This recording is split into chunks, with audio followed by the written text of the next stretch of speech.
1736, la corona española aceptó bajar los impuestos del 20% tan solo al 10%. El siguiente paso fue la ayuda prestada al Banco de Compras de Minerales, llamado Banco de Rescates de San Carlos.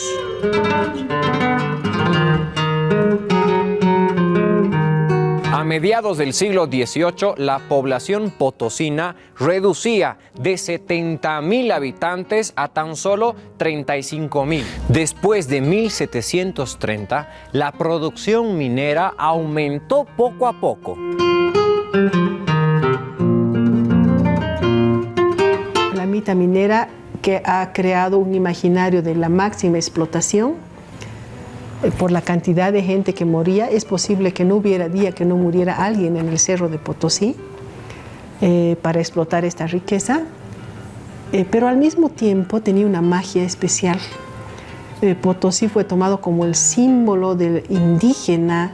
La gente que llegaba y se iba de Potosí resignificó el lugar. Potosí en las rebeliones indígenas del siglo XVIII no se atacó La Paz, se atacó Chuquisaca, se atacó Puno, varias, pero no se atacó Potosí. Potosí era asumido como si era una población apropiada por los indígenas. El cerro tenía su nombre indígena para rendirle culto.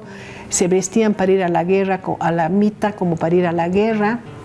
Entonces la mita tiene luces tremendas y sombras tremendas. Esta mita potosina fue tomada de una mita incaica, que era un sistema que una séptima parte de la población debía llegar a Potosí y, o a trabajo, al que el Inca dijera. Esta vez fue a Potosí con el virrey y iba solamente un tiempo.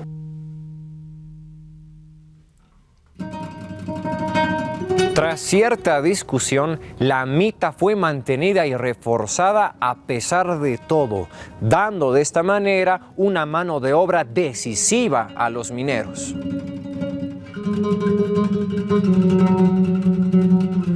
Finalmente, en 1734 se extendió el impuesto a los indígenas. Se creó un impuesto fijo para todos los forasteros que vivían en las comunidades y los yanacunas que vivían en las haciendas de los españoles. Estos factores explican la masiva rebelión india que tuvo lugar en Cusco y Charcas en 1780.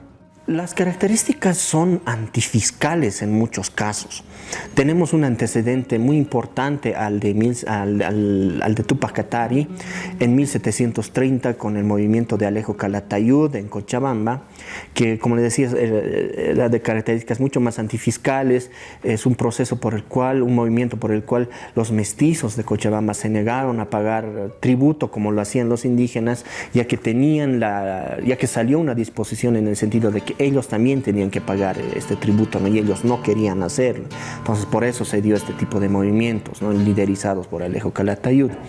Existe otro tipo de movimientos mucho más ligados a los indígenas que también antes de 1781, por ejemplo, en Coroico, en Santiago mejor dicho, en Jesús de Machaca, empezaron a hacer revueltas de características contra la mita, de la cual hablábamos anteriormente, contra el pago de tributo, contra los abusos de las autoridades eclesiásticas, que también eran una de los sectores que abusaban de los indígenas. Pero todo esto llegó a un punto en donde ya no se podía más en 1781, producto de las reparticiones forzosas de mercancías.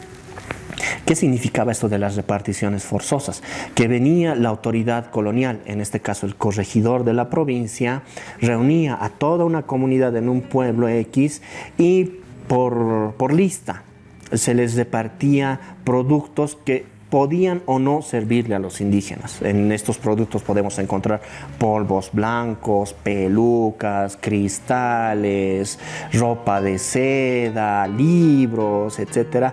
Podían encontrarse también mulas, podían encontrarse muebles, todo tipo de cuestiones que eran repartidas forzosamente, por eso se llamaba reparto forzoso de mercancías, y por las cuales el indígena quedaba automáticamente deudor de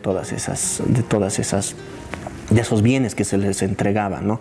Y luego, pasado un tiempo, el corregidor venía y exigía que se le pagara por esos bienes, ¿no? Entonces, esto provocó que en 1781 Túpac Katari se levantara en nuestras tierras, en Charcas, y en 1780, o sea, un poco antes, en el Perú, Túpac Amaru estaba levantándose por estas mismas razones. Durante todo el periodo colonial, los levantamientos de alguna comunidad eran constantes en Charcas. Entre 1780 y 1782, la gran rebelión de Túpac Amaru fue muy atípica y especial. Implicó una coordinación desde las tierras altas del Perú hasta las tierras altas de Argentina, pasando por todo el territorio de Charcas. La rebelión se preparó mucho antes de noviembre de 1780, a través del contacto que hizo su jefe, Túpac Amaru, con los curacas más destacados de Charcas y el Perú.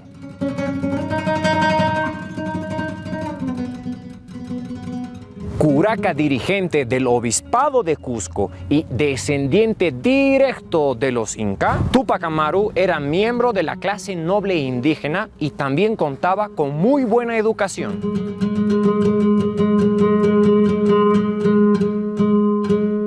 Gracias a su indiscutible inteligencia, pudo convencer a la mayoría de los curaca aymara y quechua que tenían que destruir el dominio español.